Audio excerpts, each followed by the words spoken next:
Aujourd'hui, j'ai décidé de faire une vidéo sur Lou. Petit chiot qu'on a adopté à Winnipeg il y a pratiquement 2 mois. Il y a sûrement plusieurs à l'avoir déjà vu sur les réseaux sociaux. Pas plus que moi. Et je me suis dit que j'allais faire une vidéo sur comment est la vie avec un chien dans une van life. Répondre à plusieurs questions que probablement vous vous posez tous chacun et chacune. Ce chien-là, on a décidé de l'adopter à Winnipeg. Comme la plupart d'entre vous le savent probablement, on est parti le 2 octobre 2017 du Québec pour se rendre ici en Colombie-Britannique, en passant bien évidemment par les merveilleux parcs nationaux que comporte l'Alberta.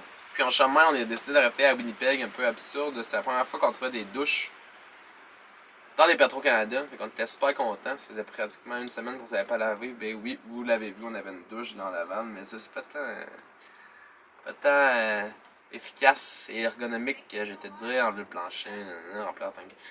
Fait qu'on a décidé de rester là plus longtemps que prévu. On était juste supposé d'être de passage à Winnipeg, mais on est resté plus longtemps puisqu'on a trouvé cette merveilleuse douche. J'en parle en temps.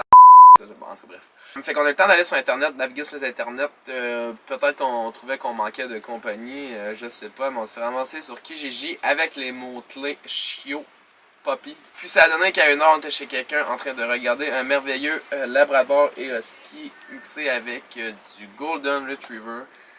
Donc on est tout de suite tombé en amour avec sa petite tronche. On dirait que son museau était tout dans un tapon. Il n'a pas encore poussé.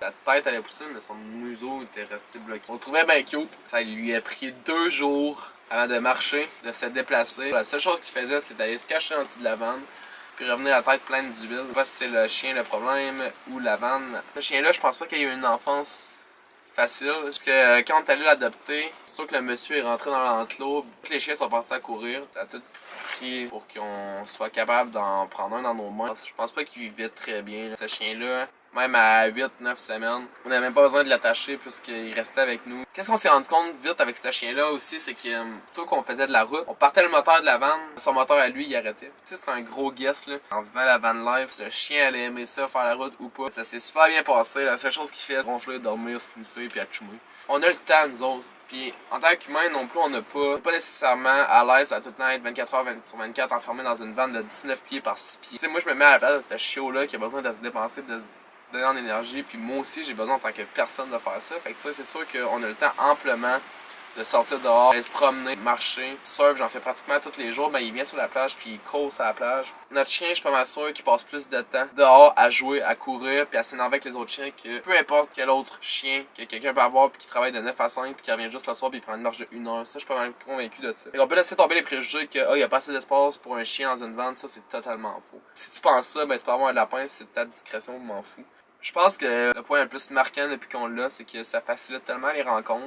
Ça amène le monde à nous parler, puis on fait des super belles rencontres, ça aide à créer des belles relations. Toi, en tant que personne, si tu vois un petit chiot de 2-3 mois passer sur la plage, je suis pas sûr que tu vas t'arrêter de le flatter, de lui parler, même s'il te répondra jamais de sa de vie. Pis là, il est rendu ça! Il est rendu ça fait presque 2 mois qu'on l'a. Il est rendu à 4 mois. On a commencé à prendre sa grandeur un matin. Ça, c'est grâce à Lou que je commence à faire des vidéos pis tout. Là. C'est lui qui m'a montré ce chemin-là. Il m'a dit ça va être pas pire, JP. J'ai fait confiance.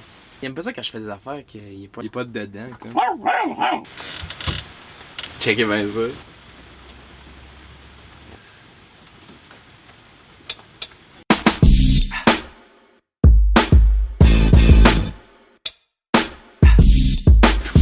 Yep.